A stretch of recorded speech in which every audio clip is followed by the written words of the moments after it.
केंद्रीय वित्त मंत्री निर्मला सीतारमण ने बजट पेश कर दिया और इस बजट में रक्षा बजट में बढ़ोतरी भी की गई।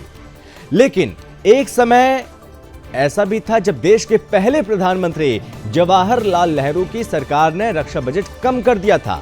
उसके बाद चीन ने जो किया वो भारतीय शौर्य के इतिहास पर सबसे गहरा घाव बन गया, जिसका नुकसान देश आज भी भुगत रहा है।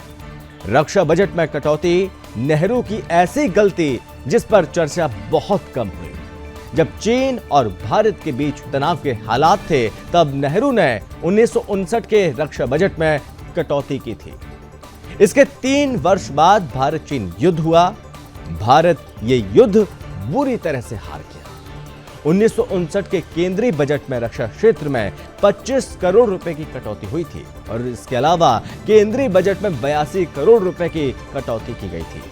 ये नेहरू द्वारा लिए गए विकराल निर्णयों की श्रृंखला का पहला फैसला था और जिसकी वजह से भारतीय सेना 1962 के युद्ध में बुरी तरह पराजित हुई और भारत न सिर्फ युद्ध हारा बल्कि अक्साई चीन स्थित कई हजार स्क्वायर किलोमीटर जमीन पर चीन ने कब्जा भी कर लिया।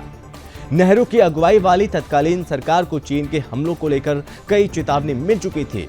1962 से लगभग 2.5 साल पहले चीनी सैनिकों ने सीमा पर कब्जा करना शुरू कर दिया था। इसके बावजूद जवाहरलाल नेहरू और तत्कालीन रक्षा मंत्री कृष्णा मेनन को सेना से राय मशवरे और चर्चा की जरूरत महसूस नहीं हुई। उसका नतीजा ये निकला कि भारत को अपने इतिहास की सबसे बुरी हार का सामना करना पड़ा। वहीं आज की बात करें तो आज सेना का बजट लगातार बढ़ाया जा रहा है। बजट में वर्ष 2023-24 के लिए रक्षा क्षेत्र के लिए कुल 5.94 लाख करोड़ रुपए आवंटित किए गए। ये राशि कुल बजट का करीब 8% है और पिछले वित्त वर्ष के मुकाबले इस बार करीब 70,000 करोड़ रुपए रक्षा बजट बढ़ाया गया। पिछले वर्ष 5,25,000 करोड़ के मुकाबले ये करीब 13% ज्यादा है।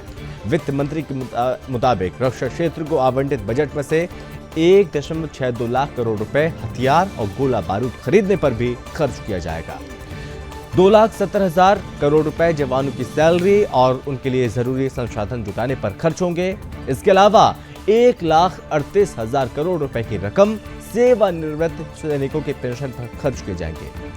तो यानी कहा जा सकता है कि अब भारत का भाग्य बदल रहा है और भारतीय सेना को अत्यधिक मजबूत बनाने की दिशा में कार्य लगातार किए जा रहे हैं।